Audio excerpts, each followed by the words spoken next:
All right. How are you? Oh, I can't hear you. Can you hear me now? I can. You got a microphone now. Yeah. So it tells you how long it's been since I used this thing. I forgot to turn it on. Oh, got you. Yeah. Can you see me okay? Yeah, you look great. You look handsome. Like you haven't aged at all. Oh, just the hair is just a little bit less, everywhere, I mean, that looks the same. That looks the same. Yeah. Looks the same. Oh, okay. Hey, How's your- I had somebody ask me this the other day because I told him I was doing this podcast, and we'll kind of get into what this developed into. But I said, yeah, I'm doing it with my friend. He's a mentor for one of our courses, Shawn. He owns a gym up in New York, and they said, where at? And I was like, I know it's not New York City. I know it's not Buffalo, and I know it's Hudson, right? Where is that for us Floridians or anyone else that's not super familiar with New York? So the capital is Albany of New York, and it's 45 minutes south of that. Okay.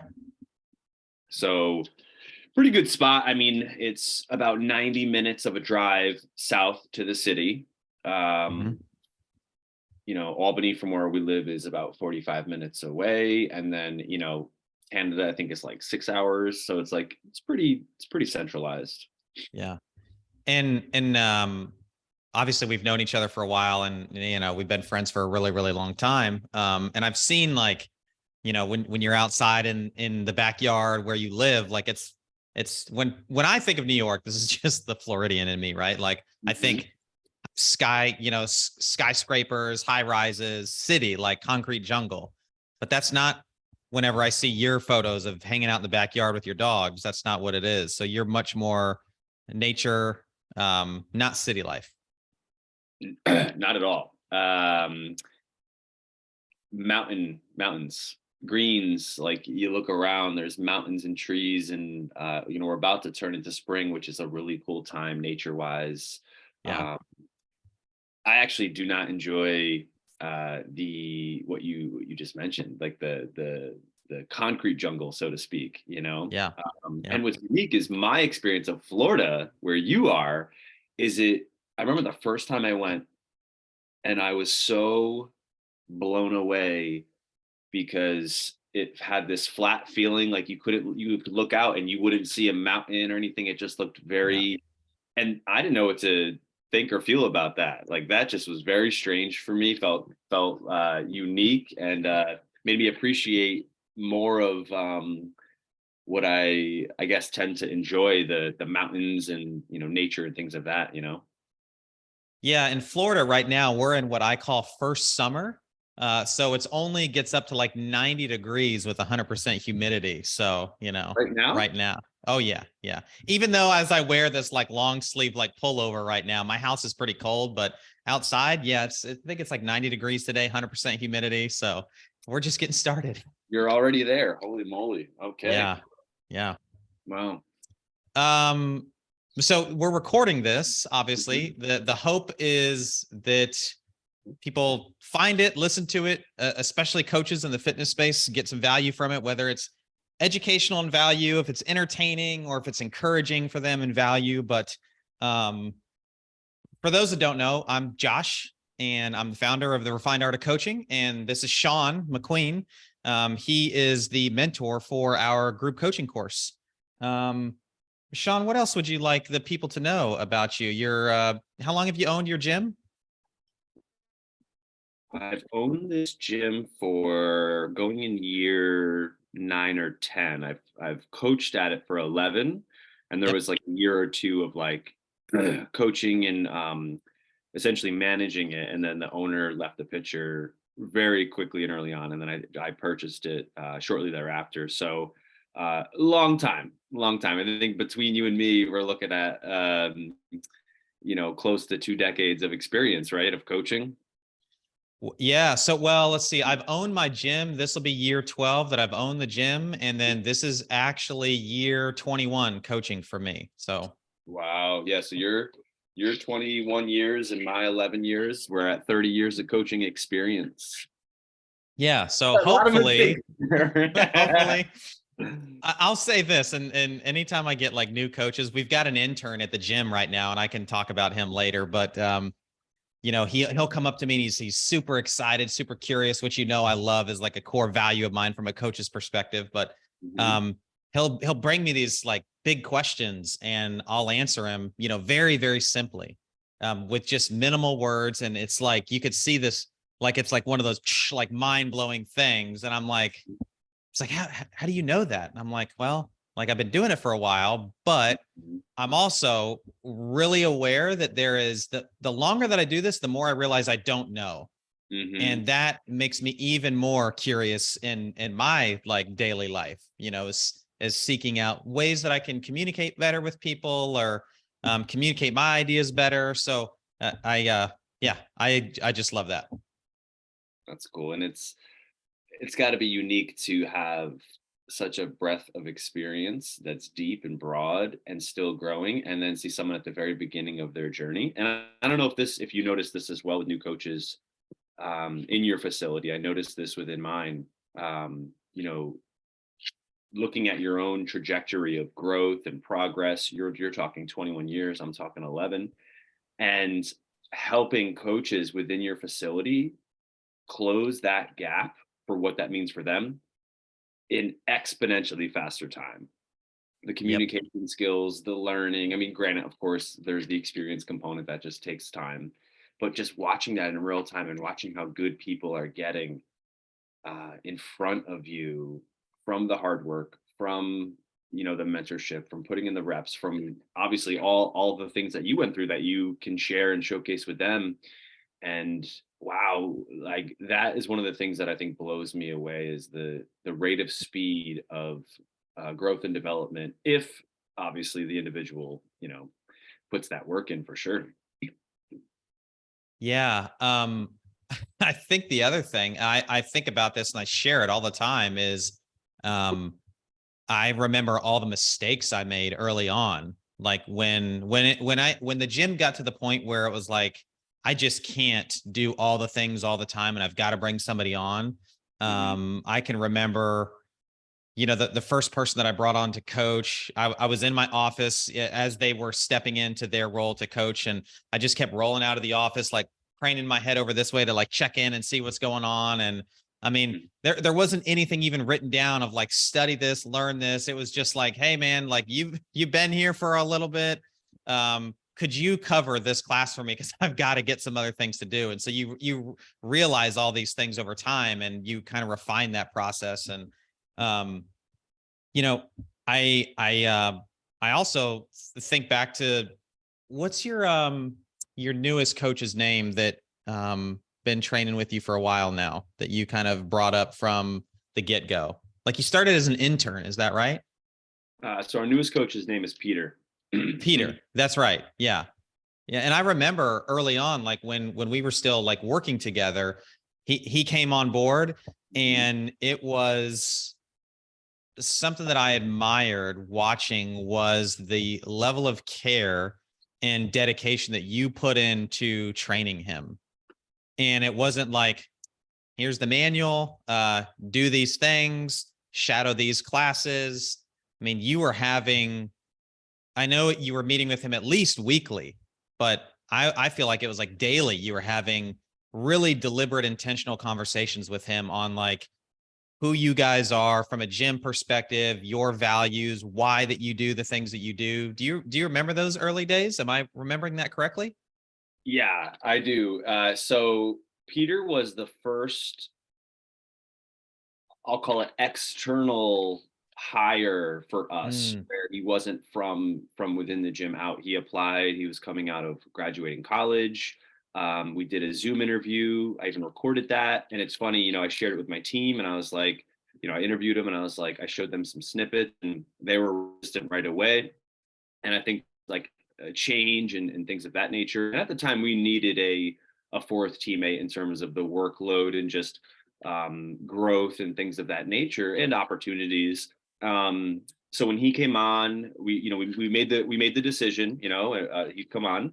And so what I did is I looked at, and I always knew how important the consistency of service is. And I didn't want it to be this go through this 2-week program and then you're out on the floor, and there would be this big discrepancy excuse me, from coach to coach, or the three of us with and then him to feel a certain way about that. So I took some time to create what I thought and felt would be this 90-day internship program. And it's funny, you mentioned how often did we meet. We had like 2-hour daily, you can call them mentoring sessions, coaching sessions, feedback sessions, but we met daily outside of his just normal day-to-day stuff, 2 hours every day, for those 90 days or more. Mm. And the first 30 days wasn't even coaching. He could watch, he could observe, but it was peeling back the curtain in such detail of, I'll say this real raw to you. I need him to care about why writing a lesson plan for a class, not just like it's part of your job, but when you see all the coaches doing this and explaining the whys and how to do it and teaching how to do it, and like that's a part of it. And then getting really nitty gritty into the weeds of like how fine tuned and specific communication at the whiteboard is and needs to be, to make the process so streamlined so there's no chaos, confusion, or questions, and just getting real deep into the particulars of things that I think coaches with a lot of experience can almost take for granted. That, okay, I'm pretty good at this now, or I feel comfortable or competent. Well, when you have to teach someone new, we can't just expect them to grasp those things right away. So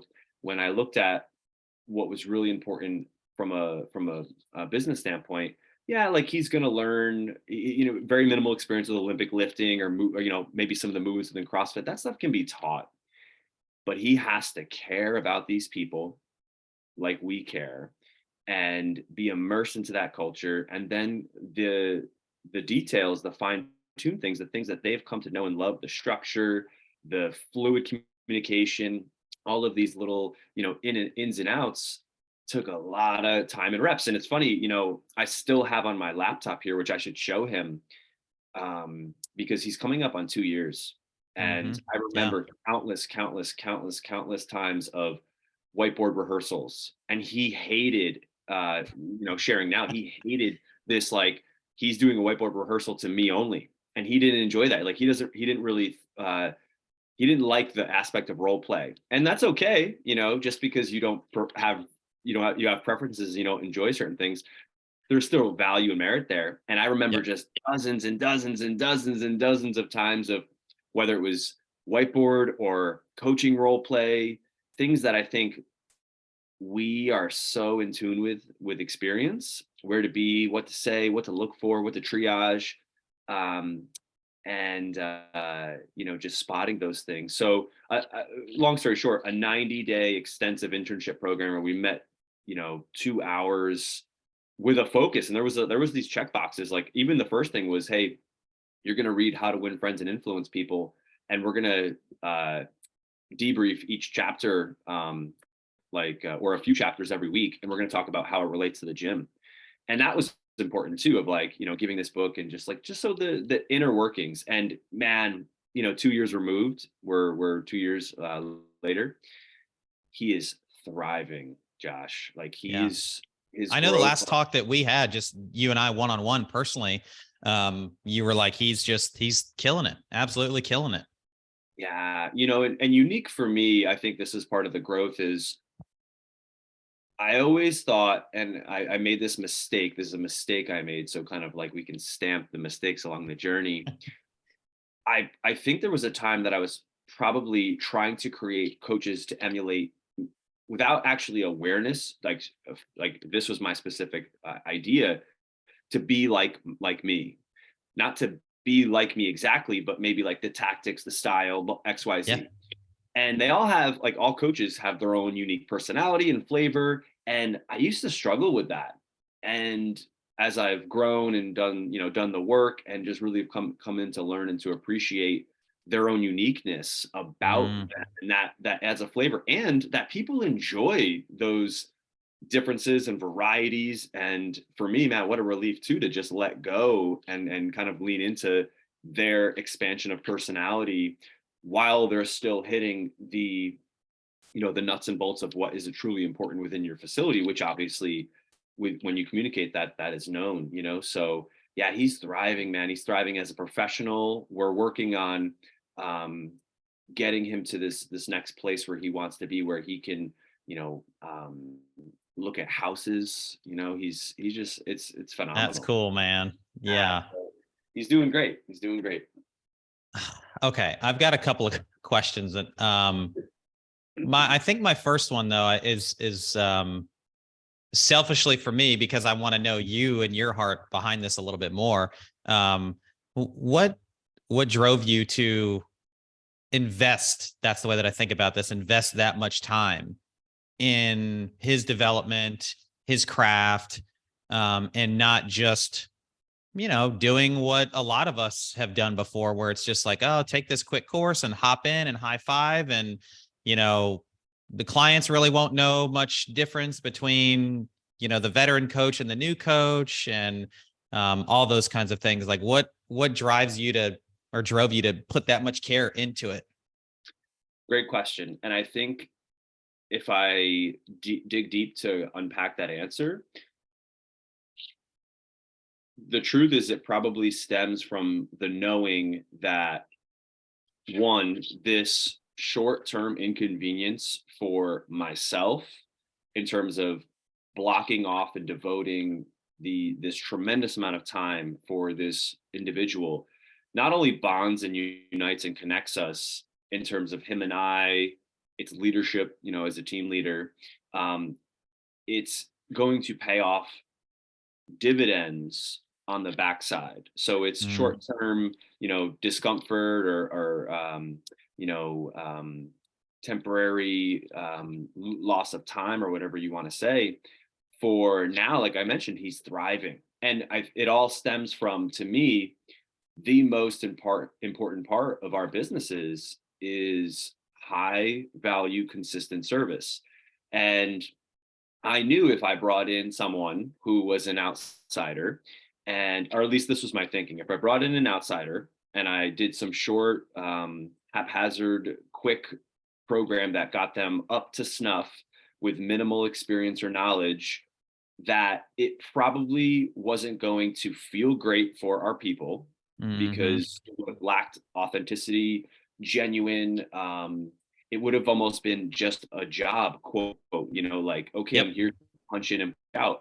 And that's not the culture that we've created at our facility. And they would sniff that out right away and probably just naturally uh, reject what was in front of them because this isn't what we're used to or we value. And the other side of that is, well, that could decrease somebody's enjoyment or desire to come, then that is affecting, the business as a whole. So it's multi-layered, it's multifaceted to say, trust me, I looked at it and said, okay, like, do we really need this person? Yes. Okay, what is it going to take to get them up to a baseline, almost like if you extended out an appropriate onboarding for someone coming into group class. Is it safe, or is it going to work if we just say, cool, bypass an on ramp and just jump right into group class? Like, I don't know. It's a 50-50 flip coin. And I know you and I have done that in the past and made the mistakes, and Yep. Yep. we've made that before. And this is much bigger because a coach, and in my eyes, someone who wants to do this and create the impact and maybe and possibly build a career, they have a lot of responsibility day to day, week to week, year to year, in terms of people's health, people's safety. That's the foundation. People's enjoyment. All of these things, getting them progressing, and then we take it further into like emotional needs and wants, like all that's coming at play. And we've all been through a unique little hurdle here in our, few years here, coming out of like a pandemic and things. So um, it was what's best for business, and Mm, I can make that sacrifice knowing, and I'll tell you what, I feel nothing but a sense of gratitude from him, because he knows what was poured into him. And I share this not from a boasting point, but just from like shares. I remember, so he didn't go to a level one originally. So he came through and did the internship, and then I paid for him to go to his level one. And he came back, and I asked honest feedback. I said, well, how was your experience there? And after everything he had just been through in the 3-4 months in this program of, the coaching, and the coaching wasn't just like communication or how we coach. It was fine tuning his movements. Like I put him through an on ramp myself, you Yep. know, and that combined with another course that we sent him to, the consensus, which made me feel, so full of pride, was like he almost came back like they were okay, but I learned and gained so much. He even said this about college, Josh. He's like, I learned more in the 90-day internship than I did in my 4-year degree, geared towards fitness, whatever something pertaining to fitness, where he could take classes on, these things. And think about Mm-hmm. that, academia, Yeah. we've talked about this offline, where like this individual, um, unpaid internship, 90 days here, learned more, and now we're 2 years removed, and we're looking to get him to this, these next milestones of like 50,000 a year, 60,000, and so on, and buy a house, and he's, as he's succeeding in his career, um 4 years of college, and it's just interesting. It's very fascinating. So I hope that answered your question. I'm not sure, but No, man, it really does. And I can relate to the university story because that was my degree was, well, it was exercise sports science. And then they switched it to like, wanted to sound fancier. Then it was applied physiology and kinesiology. But anyways, yeah, I remember walking out being like, all right, I'm ready to go. And it was like day one, new client walks in, like, what the heck am I supposed to do? You don't really have any clue. Like you've got all these textbook smarts, but nothing real world related, even despite the internships and everything like that. I mean, it's much different, so I can certainly back that up just from my experience. yeah, and I think we live in a very fascinating time right now too, where there's a lot of free information out there, and you have to sort through of like what's valuable and obviously what's smoke. Um, and I'm sure this probably resonates for you too. I learn a lot in my off time. My off time Mm, of coaching, some downtime, and that net is open to anything that's in the health and wellness space. It could be injury prevention or rehab, and I just pocket those tools that I can have without having to brag about or speak about. But when it's needed, or if I want to go into that arena a little bit stronger with my team, or one-on-one environment, whatever it is, like I have that. Same for nutrition, same for sleep, same for psychological, emotional, like these deep realms. And the more and this is work and off time that I love and enjoy. Not work, I should say. It's seeking to learn to gain that knowledge. Thus you become so much more valuable, such an mm-hmm. asset for those that are in your life, and you can greatly create impacts, because when we look around, a lot of people are struggling.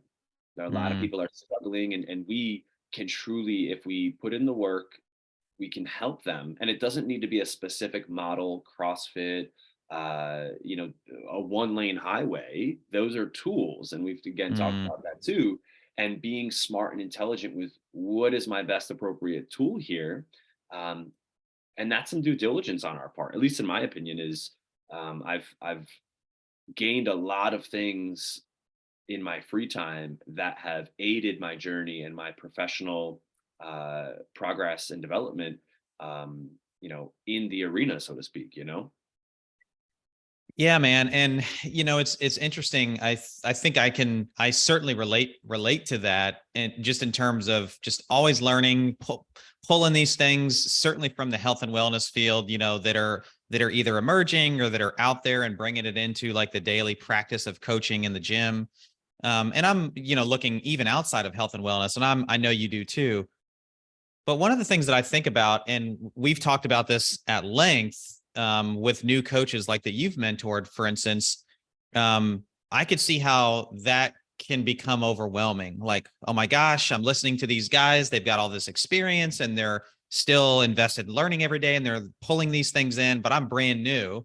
And one of the things that you've often shared with me, like one of the prime challenges that new coaches face is like one of confidence, Mm-hmm. and specifically like in their competence, in what they actually know. Mm-hmm. What would what has your advice been when you've worked with newer coaches and they're just not feeling real confident that they know enough to have an impact or be valuable to their clients?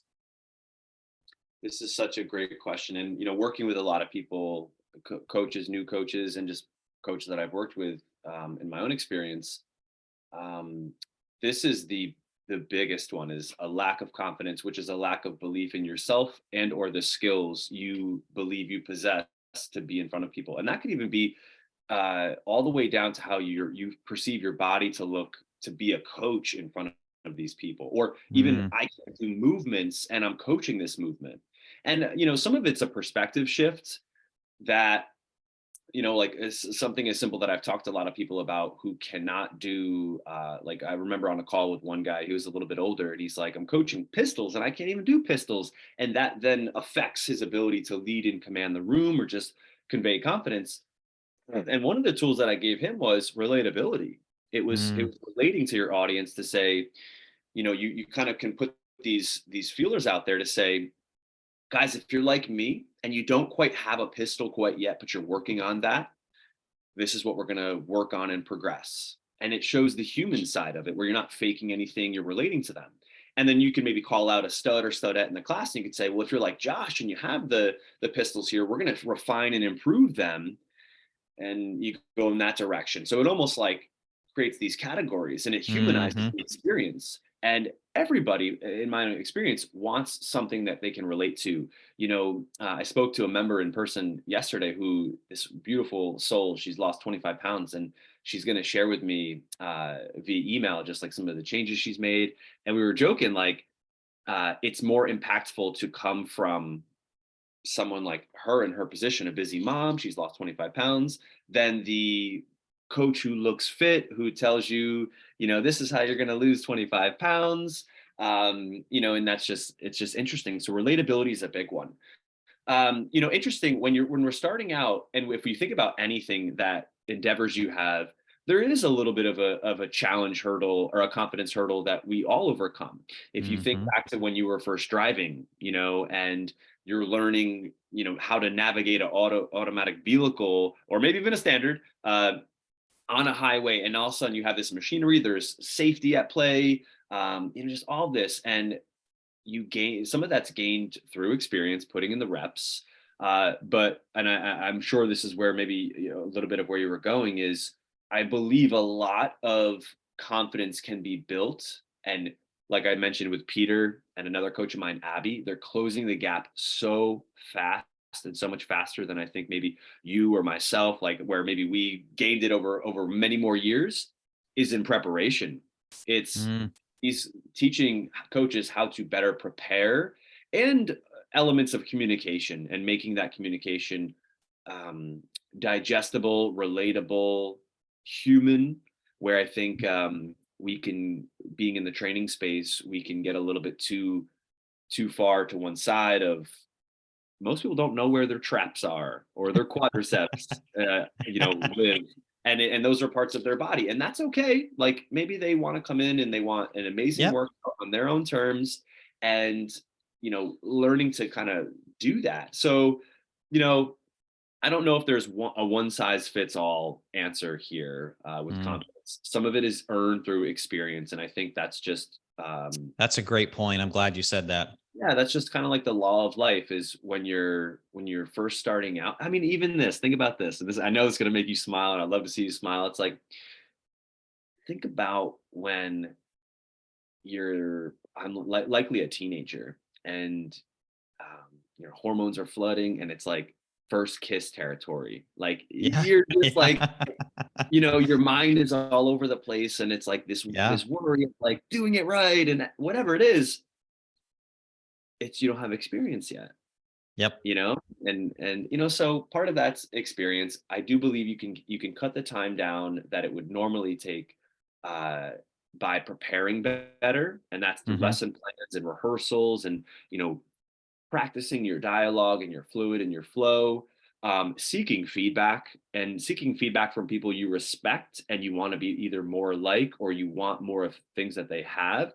And feedback, all coaching is feedback, and feedback is, how do I take this, apply this, and make myself better?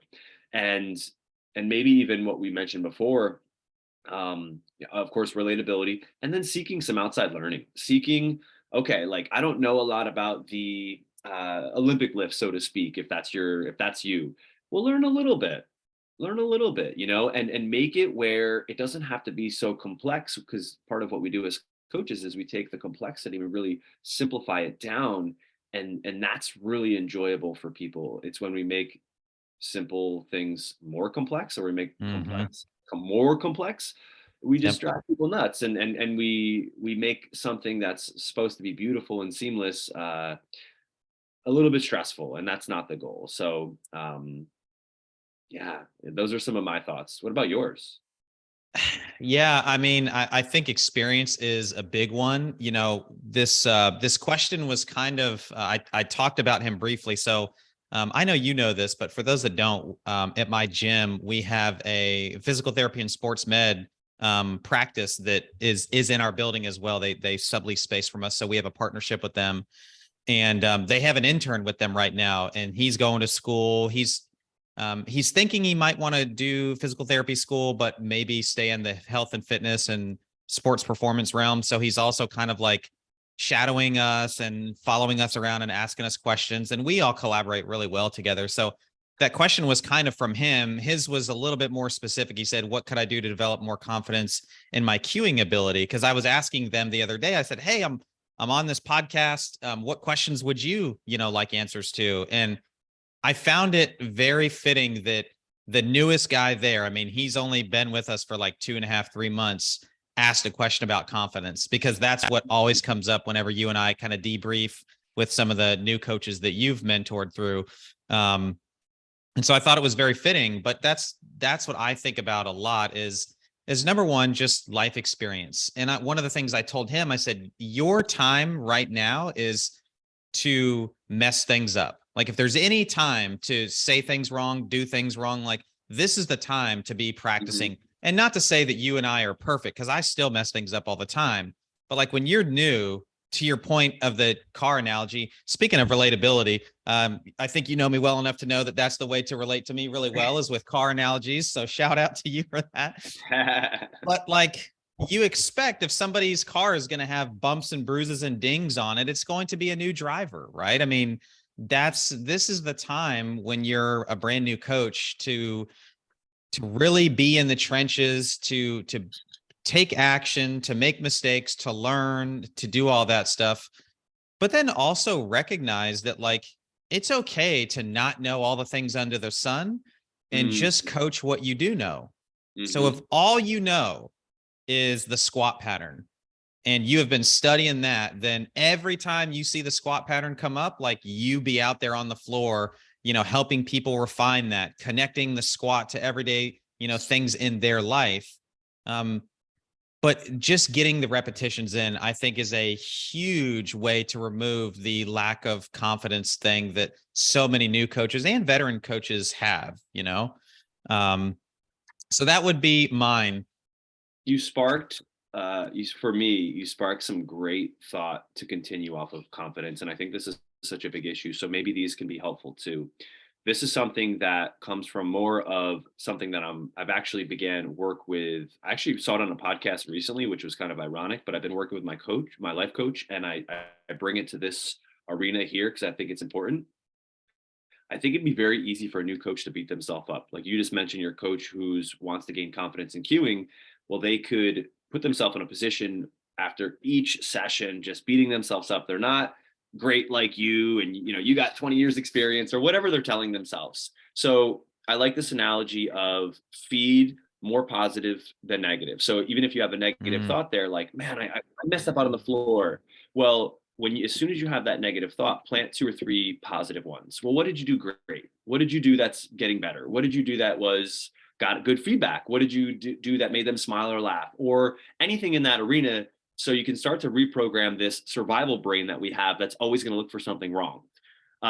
So just be gentle and have grace with yourself.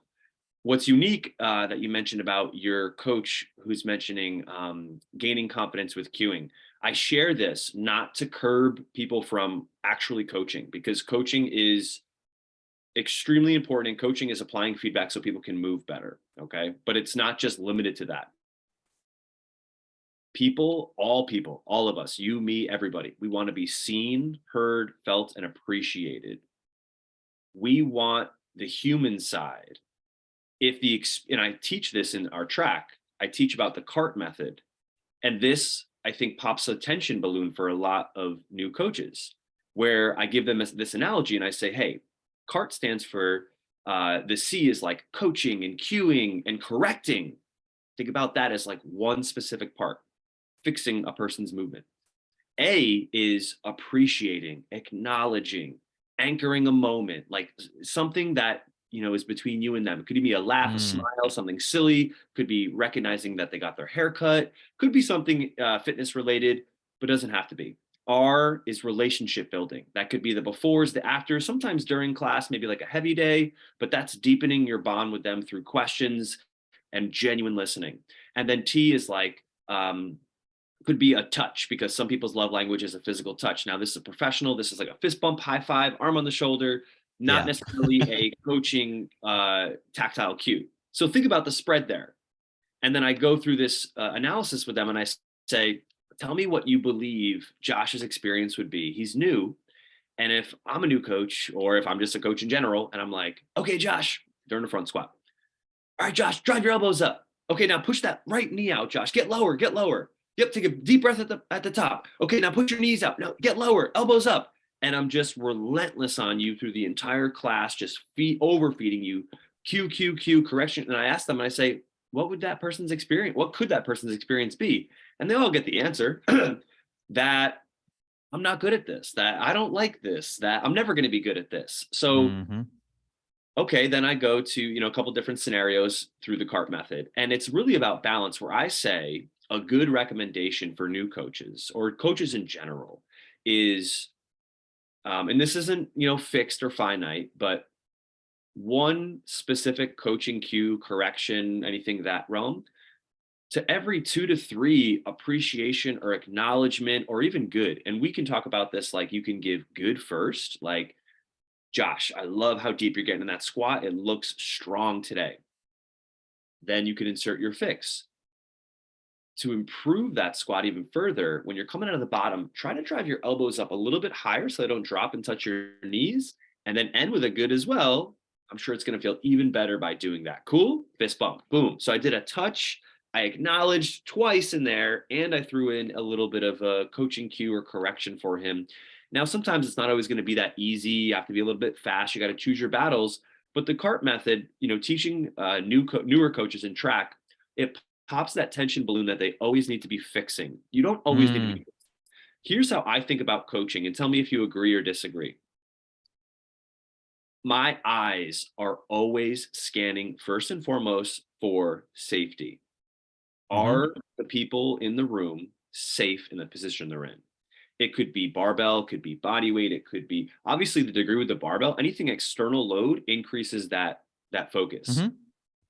But safety is number one. Then if they're safe, I then go to my next criteria. Are they efficient? Are they moving as efficiently as they can? My efficiency and a 65-year-old member who's a little tight overhead, that's going to be different. So, and I grasp that. So efficiency. Now, efficiency doesn't have to be tedious and monotonous and over coaching, cueing, and correcting. It could be, maybe I'm going to plant that 1 or 2 cueing corrections, but I'm also going to double down on a lot of things that I see they're doing right. And that's going to feel really great for them because they've heard their name. They've heard so many things that they're doing well, or how they look, or whether it's looking strong or they've got a great pace. And I fed them 1 or 2 drips throughout the class, or more, depending on the severity of efficiency or safety, of coaching cues and corrections. Not to say those don't have their place or their merit. And I'm not saying that we shouldn't Mhm. be coaching, but it's to say that if your athletes are safe, which that's our number one job, is to coach them to get into safer positions, then I look at efficiency as a lifetime goal. Like, I'm going to do a little bit today to improve their efficiency, but I'm not going to be super tired or beat up myself if I don't get them where I want to, Yeah. specifically because I'm going to have it for a lifetime, you know? But there's enjoyment in there. So those thoughts came up, which I know can help coaches with confidence. And we talk about that a lot in call number 3, the CART method in the mentoring call. Yeah. So to your direct question to me, yes, I certainly agree 100%. And something that I've talked to a lot of coaches and gym owners about too is that if you and by extension your clients associate coaching with just you coming in and fixing movement and just talking about movement, like you're now a commodity. Like you're a diamond. Like you could really just be replaced by an app because your client can just grab an app, record themselves, and have somebody point out like all the efficiency things that you just talked about, right? Like a client could actually do that.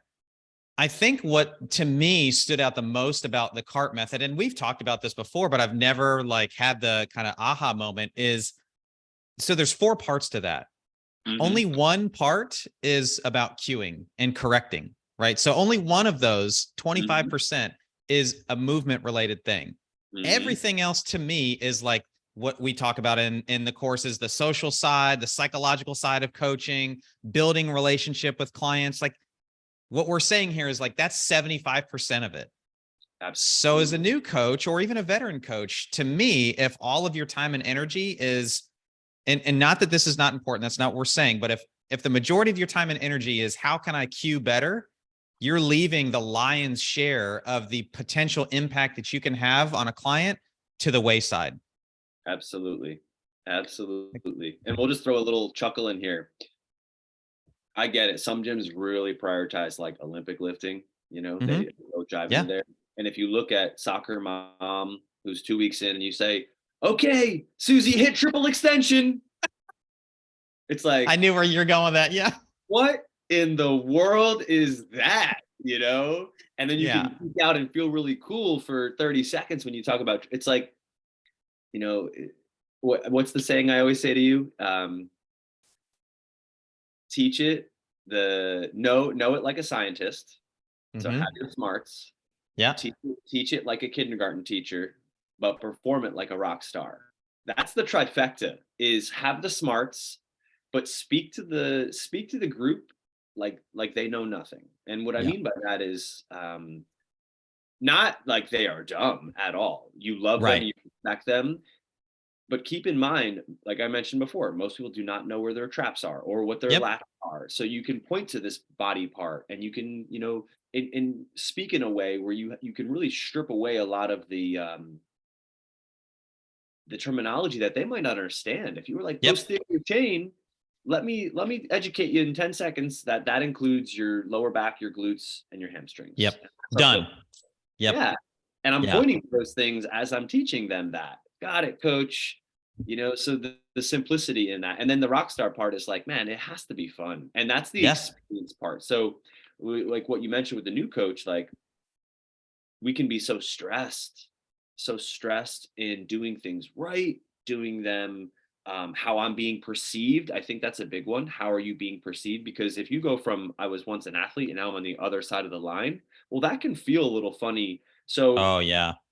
so that transition, and I think again, really leaning into relatability of, um, you know, you are a human being who is striving to provide a top-notch experience. You might be learning, I hope you're learning and growing and improving your skills. And it's okay for them to know that and maybe even lean into some genuine connection of what you're looking to provide for them. Like, I Yep. became a coach to be on this side because I love you all so much. And I cannot wait to be up here to help guide you towards a better day, a better hour, better wellness. And again, you make that the best time that they have because that time is precious. They're blocking that out for themselves. I wanna maybe make a connection. You can tell me if this is wrong, but I think I know you well enough. When I think about you, or I think about planning, I think about you. Mm-hmm. Um, I mean, when coaches are wondering what can I do to have more confidence, one of the things that we talked about earlier is like just plan ahead, like do your lesson plan. You know, how can I make this a better experience for my clients? Well, plan ahead. And inevitably, it's always like, well, let me introduce you to Shawn, or you're going to talk to Shawn about this on the call. Is that a big part, or like the confidence and the experience? Is that a big part of why planning ahead is such a passionate thing for you to talk about and to teach? Or is there more to it? That's a good question. This quote comes to mind that when I spoke at the summit a few years ago, I said this, and it was like something I'm going to paraphrase. You don't you don't get great by just winging it. Mm, You know, greatness is a matter of consistency, and it was something within that. And I'm not, I'm paraphrasing, of course. It might come from the military. It might come from that background of preparing and planning, and then there was a time when in my coaching career where I was not writing lesson plans, and I can't even remember those times honestly, because 10 years feels like 100 years, and I'm sure you feel the yeah. same way. Like, Yeah. yeah, Oh, yeah. I feel like I've been coaching forever. So the the way I look at it is reducing. Well, I want to increase the experience. I want to increase the experience for them, of course. I want to increase all my odds of delivering the best product, the best service, the most value. And you're going to have contingencies. You're going to have people show up late. You're going to have someone Yep. who doesn't come. You're going to have someone who has to adjust. And the more you can prepare for all of that, plus your own class, even down to logistics, like, okay, I see the workout that's programmed, and I know that we only have 8 rowers, and I know that like I'm gonna have like a 15 to 20, whatever, big class. And it's written this way. Well, how do I adapt there without even seeming like I'm stressed or ruining Hmm. or throwing a curveball into their own experience? All of those things. So the planning part, the preparing part, sets you apart as a coach, in my opinion. And countless times across my journey, it's been acknowledged and seen, and it's the value that is seen across from you from the person on the other end of what you put into a class. They know they're getting more than their money's worth because you take this profession serious. You're not getting there 5 minutes before. You're not stumbling over your words. You're Hmm. not you're Hmm. not ill prepared for unforeseen things.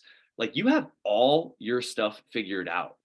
And man, I'll give you a really small yet deep example, and how your members can appreciate it. I challenged my gym on Tuesday to do this really cool workout, and you got like folks should steal it out there. Um, but it challenged people to count, to do a lot of counting, which I know we know is like the hidden element within what we do, which is funny. And this workout was 50 rounds for time, 50, one toes to bar, two burpee box jump overs. But it was done in this interval format where you had 3 minutes of work, 3 minutes of rest, 3 minutes of work, 3 minutes of rest, 3 minutes of work, 3 minutes of rest, and then a final 4 minute window. And it was a 20 minute, so that's 22 minutes. And if you didn't finish, you just get as much rounds as you can. Well, that challenged people to do a lot of counting, and so that's a way of challenging their psyche within their own bodies. The following day, I had programmed this EMOM where I wrote in the notes, in the coaching notes, today's a day where we don't have to track anything. I want you to move your body. I want you to practice quality in the gymnastics over here, Mm, accumulate as much time in this core movement, and you can ski, because one of the moments was ski at a pace that you feel comfortable with, whether it's hard, whether it's moderate, whatever it is, but you don't have to track anything. And the relief in a lot of people, was just so, oh, that's so nice, because it doesn't always have to be about the tracking and this and that. So just like yep. that awareness too, because sometimes Yeah. like that stuff's tricky for people. um it I think it just goes into, what do you want to give them? Do you want to give them the best viable experience and service and product? And for me, I've always cared way more, and I want that to be above and beyond. And Mm-hmm. it could be thankless, that's okay. But there's like this inner knowing and smile when it goes off seamless and fluid and beautifully. Yeah. Everything is just orchestrated and they have the most optimal experience. It's like, that's what I'm shooting for all the time. And maybe that's an inner challenge too. So it's setting personal high standards for yourself that you can always challenge and reach upon. And I say this because I ask coaches that come through our program, if you are in an environment coaching where the standards are low, meaning you do not desire to be more like the coaches around you, through whether that's how they approach a class, they're winging it, how they communicate, whether they cuss, whatever that is, then it is up to you to create a new standard, and not for them particularly, but for yourself, Mm-hmm. because you'll either rise or lower to what's around you. And if you create a new standard, then maybe that becomes the new standard for your particular culture. So, what are your thoughts on preparation? I mean, as you were finishing there, where my mind went was, if you are a fan of sports and you think about just the greatest coaches that are out there, right? Like Bill Belichick in football. If you think about Phil Jackson, basketball, I mean, just leave it at those two guys.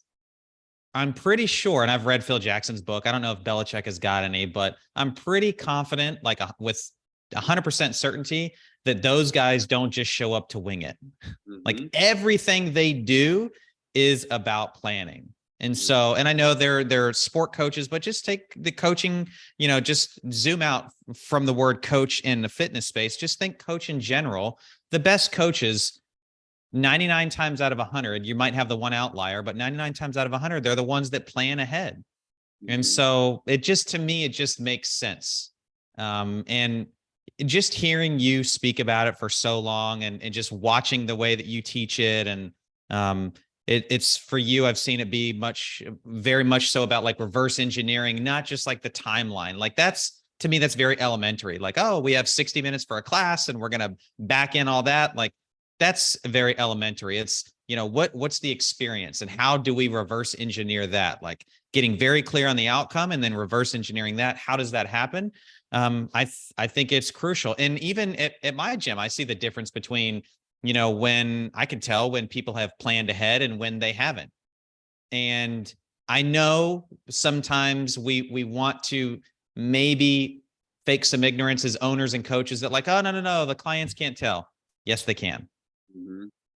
100% they can, because humans are smart. You said, you used this phrase earlier, they'll sniff it out, and Hmm. they can certainly sniff that stuff out, you know? And what do they feel like, if you think about that? What do you want them to feel? And when you were sharing there, just imagine the ripple effect of, like, I'm the coach, I show up, I'm not prepared, the room's not squared away, I'm there 7 minutes before, it's a awkwardly big class that maybe it normally wouldn't be big. Oh my goodness. How am I going to do this flow? I'm then getting stressed. Maybe I'm sweating. Maybe I'm one of those people who sweat through my shirt now. Um, it just doesn't feel natural and organic. And it's like, for me, when I think about all these things, and then, like, again, what sort of experience does this unfold to be? Which, like, on the less than ideal end, it's like setting Mm-hmm. a clock. All right, warm up on your own. Mm-hmm. Oh wow. Or, okay guys, I'm gonna set a clock, get your stuff ready, and we're gonna roll in 5 minutes. Like, no coaching. Like, what? Yep. That's not what people, it's a very haphazard way that I think over time people would look at what they're spending and what they're getting, and the value. It's like anybody can deliver a great workout. You can do a great workout on YouTube, you go to a park and do a great workout. And if you really own the identity of coaching will and can change lives, Mm. quality coaching. And to me, it doesn't stop at movement. Movement is the easiest. Movement is, I Yes. really, I'm I strongly am going to keep you in these work to keep you in these great positions because it matters to me. And when you come in and you tell me your elbow hurts and there's a lot of pulling today, I'm going to provide you an alternative route. And sometimes you won't listen to me. You say, oh no, I'm going to see how it feels. And I'm going to, are you sure? Because listen, Yep. and because I care at such a high level. And again, if you're not prepared, and it just decreases to me the value, the experience. And then that thus affects people coming or staying or leaving or not wanting to come, even your own enjoyment yourself.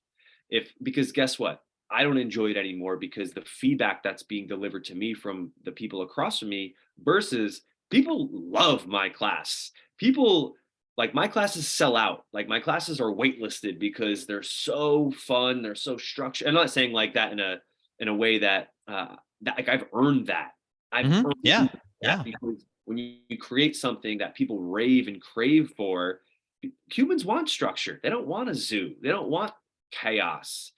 And they also don't want the boot camp instructor, and they don't want the person who's so laid back. And so it's finding that blend and making your own and delivering value, and identifying too, like, to me, there's universal value, but there's also specific value, and then Yep. getting individualized on that value. So, I think we're two humans who really care about that and know that that matters, not just because we own the gym, but I have two people on my team now who value the experience and what they deliver and what they put in at extraordinary high levels. And I respect the heck out of them for that because that's inside of them, even when I'm not there. And that's extremely important.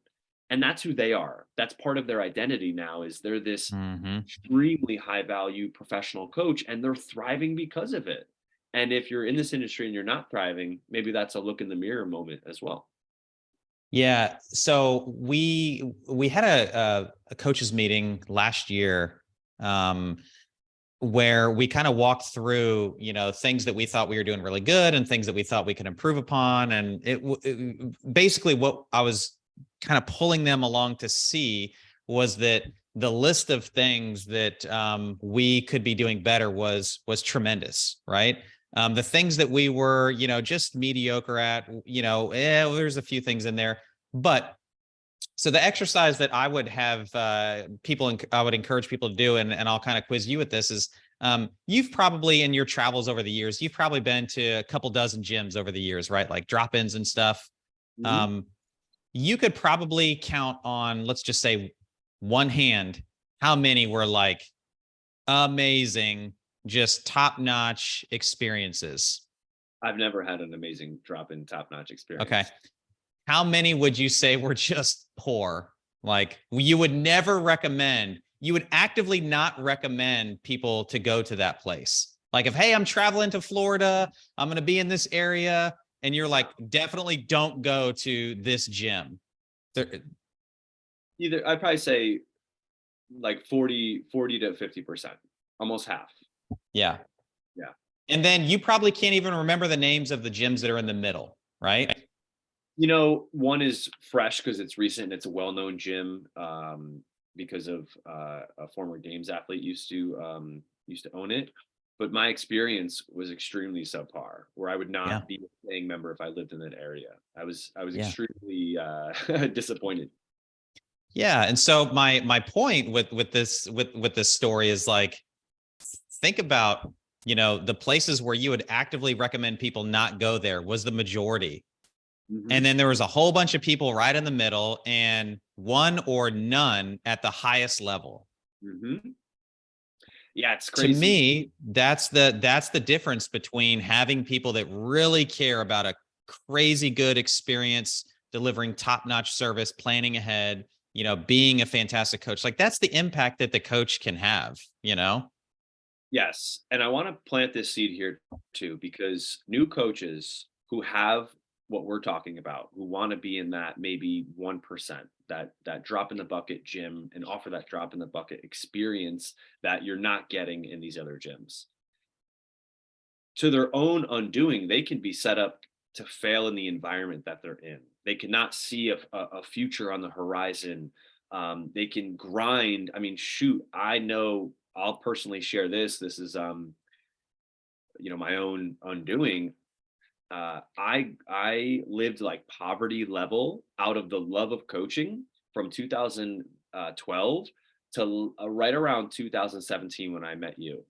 I was like, had to move back in with my mom, just living with other people. And I was at the gym, AM to PM, sunrise to sunset. And I Mm, loved it was out of pure love. I had no business acumen. It was just, I knew how to care.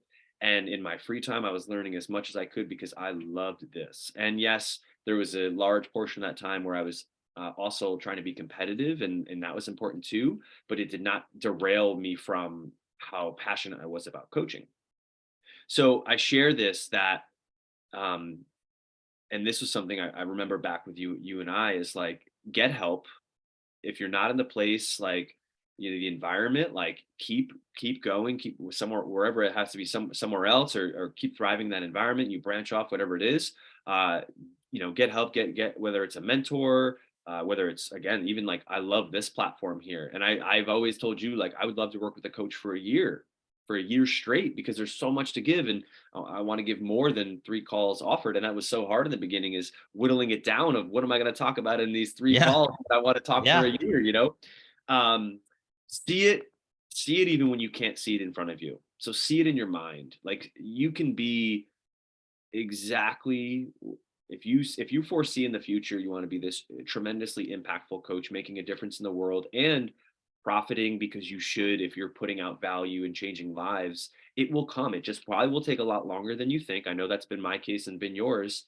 But that foundation is only built on care. People can sniff out, like we said, again, they can sniff out if you're inauthentic and it's just about money and dollars. Now, that's an important part. It's, of course, that has to Yeah. happen. Yep. For sure.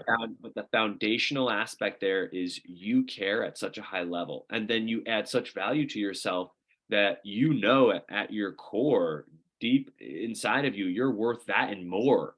And then Mhm. again, you just keep progressing up this ladder and earn your cred, like earn the classes, do the work. We can't expect it all to come fast and overnight. And it's interesting because being in the position I am now, and I think about all the years that I proverbial grinded, uh, and then I have this new coach who's amazing. He's a stud, and there are some days when he's at the gym for these long hours, and and I go through this emotional experience in my mind of like, part of that is, it's necessary, that Yep. it's a necessary part of, because if it didn't happen, you know maybe it would be taken for granted, maybe, these expectations, so some of it's in leadership, some of it's in ourselves. But if you are truly in this field and this is for you, and and you don't know how, man, I don't say a college dropout, but I was going to school to be a dietitian, and I was like, this is not where I want to go. Like, the way the Hmm. world is shaping. Um, and here we are now. And I'm sure you have a very, coaching within the Yankees, and right, and that, Yeah. I'm right. Yeah. Yep. Yep. And making a change in businesses, and so we have a lot of, like, we've been where I think a lot of people may be, or even they might be Yes. somewhere around. And you can get to where you want to. You can get to. It's just going to take um, a lot of commitment on your part, a lot of skill building in a multitude of crafts. But if you care, if that is your MO, um, you can do it. And I believe that. I believe people can, and it's something that's possible. I love that, man. I don't know if you've got time for two more quick questions. I want to make sure because I asked them specifically for questions to ask you. So I don't want to do them wrong and not ask. You got time for two Absolutely. more real quick? Yeah. Um, number one, how do you build individual relationships within a group environment? Oh my goodness. My first thought is, what an easy question.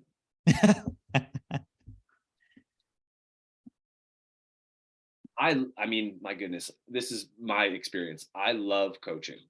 I love people. So when I'm there and I see you walk into my gym. First of all, I'm so excited to see you because you're here for my class. I say your name because I know that's the sweetest sound to you is your name, and it's genuine because I'm excited to see you. You see it on my face, on my body.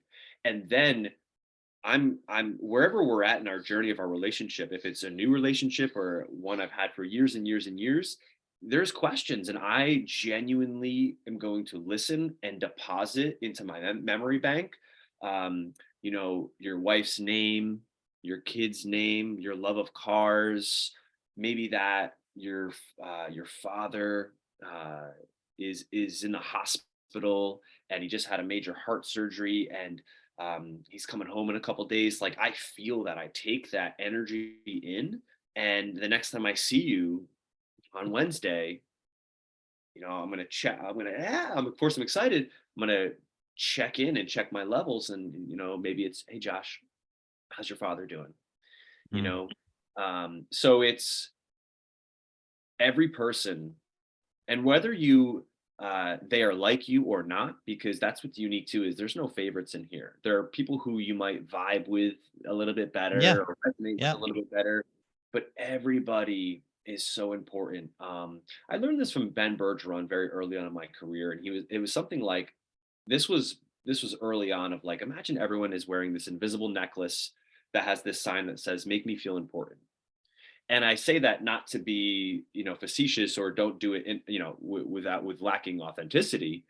But again, it stems from care. Like, I Mhm. genuinely care. And even recognizing when you see somebody that's off, if I saw you walk into my gym and you were off, and gave you a really good greeting, and you were like, hey, and you went to the bathroom, and I'd walk up to you after. And because I care so much, I might say, hey man, is everything okay? Like, just want to check in. And you You've might, actually done that to me before, by the way.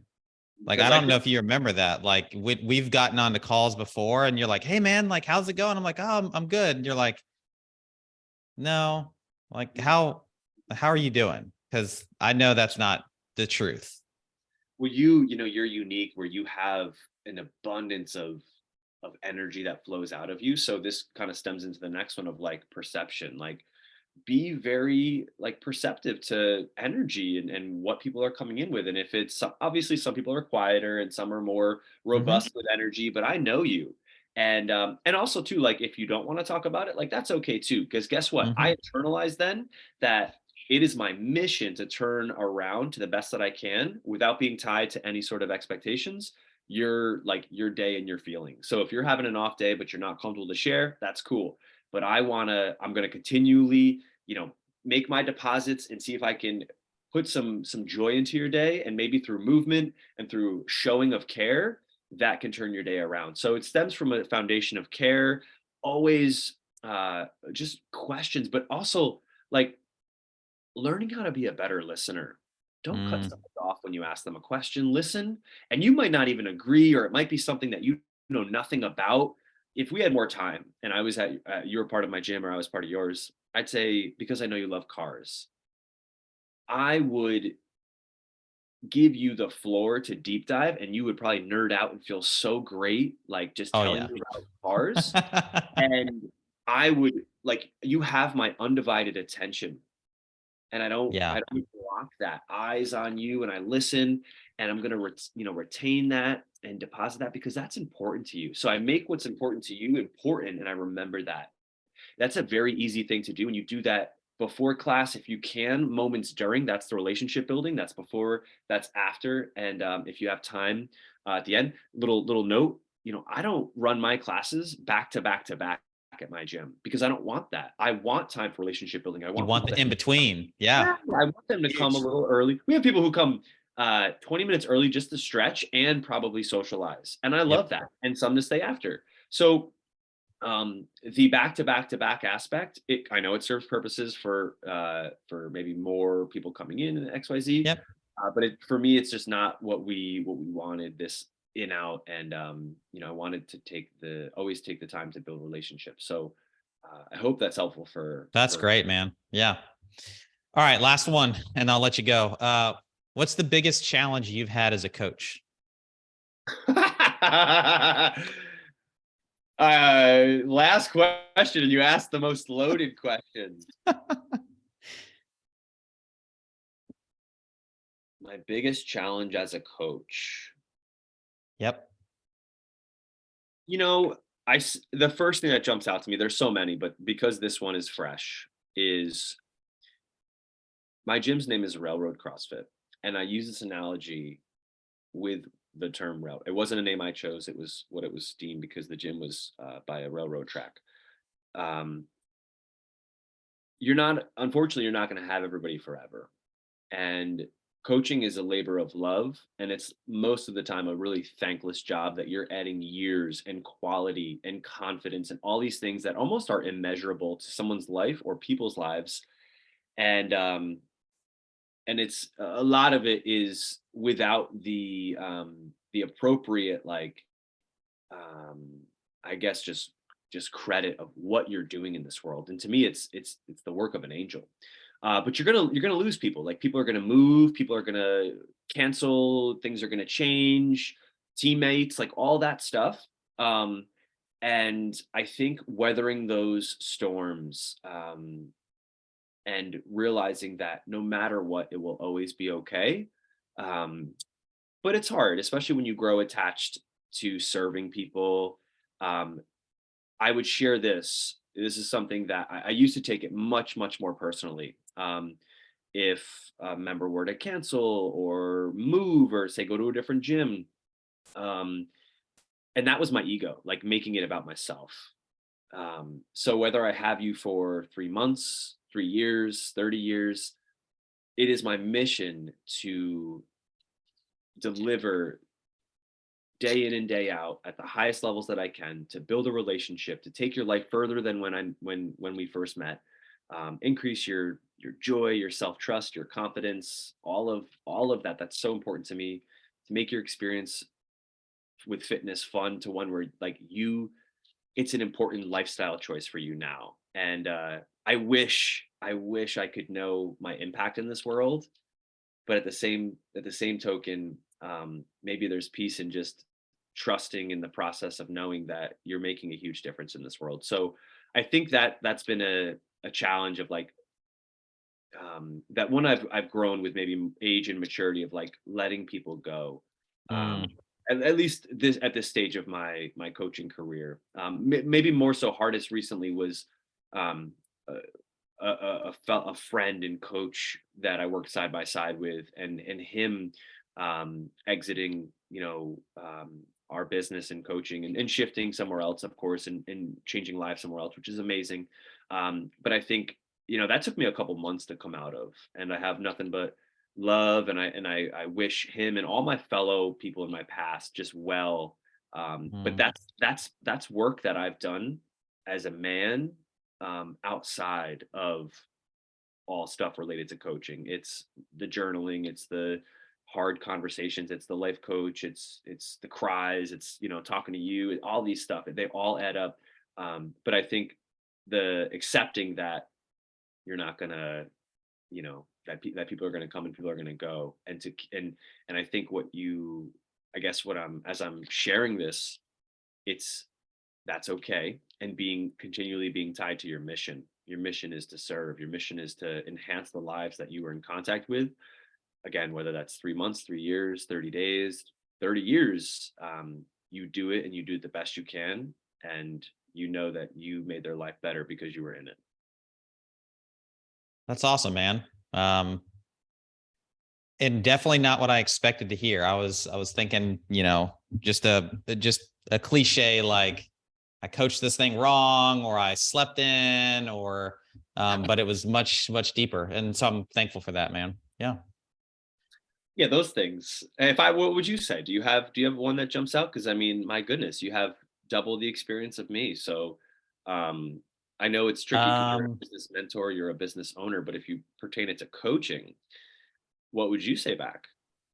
um, It's man, loaded. that's It's loaded. I know I it's know it loaded. is, man. It So is. so so so give it moment to percolate and maybe what floats to the surface first.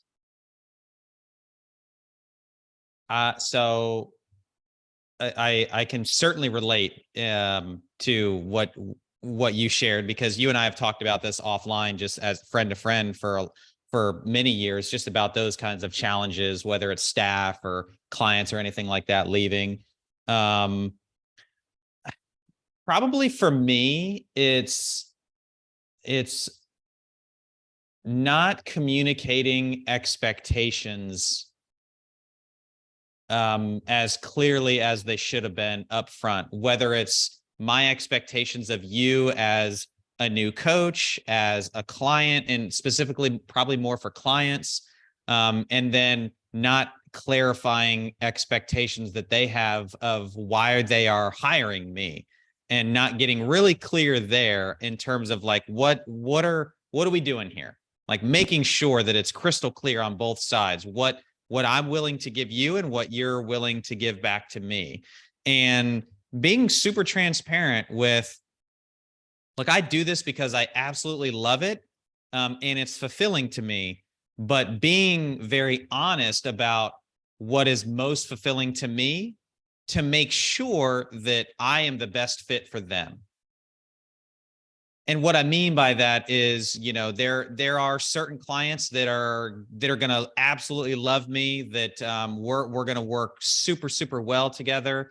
And then there are others, and you just discover this over, years and years and years of coaching, what type of client is not the best fit for you, and that could certainly change over time, but it's just making sure to communicate that ahead of time. And if I've gone wrong anywhere, or the biggest challenge that I face is just not being very clear upfront and honest with that. And I've certainly gotten much better about that lately, being like, hey, like you might have gotten this before. And I know you shared this, that this was your previous experience with the coach. I don't know if you're looking for that, but that's just not me. Like, I'm not going to be that person, but here's what I will do for you.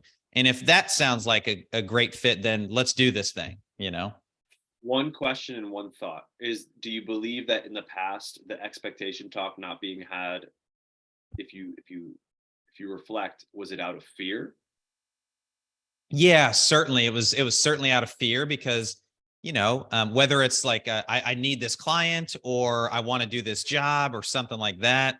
I think that was a huge driver for sure, and it could also have been a little bit of pride or ego that you're like, oh yeah, like I could certainly help this person, even if it's not my ideal, like I still have the skill set, to help this person. For sure, for sure. Um, I heard this, I actually learned this, and I feel like as a 36-year-old, I learned the actual definition of happiness at 36. And when you said expectation, it kind of it like hit this ding in my mind, because I wrote it down, and it was this really smart guy who he used to be like the chief officer of Google. Really great podcast he was on, and he goes, Is this the one that you shared with me, by the way? Okay, I haven't listened to it yet, but it's in the queue. amazing. Yeah. So he goes, the happiness boils down to this. It is the comparison between the event and your expectation in your mind of how life should be.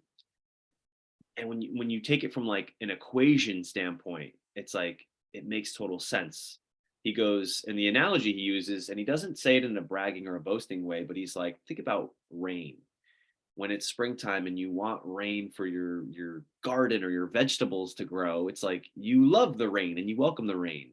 Yet when you're at the beach, you're upset that it's raining. So Mhm. it's, you take the event and the expectation, and that for me, I don't know if it's just a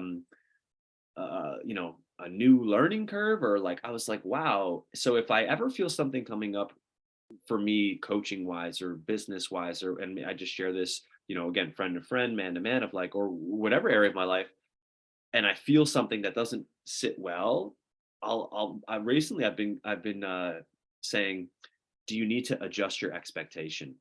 Mm. That's been really powerful for me. So example, like in coaching, my newest coach, Peter, I love him. He's got these like amazing things about him.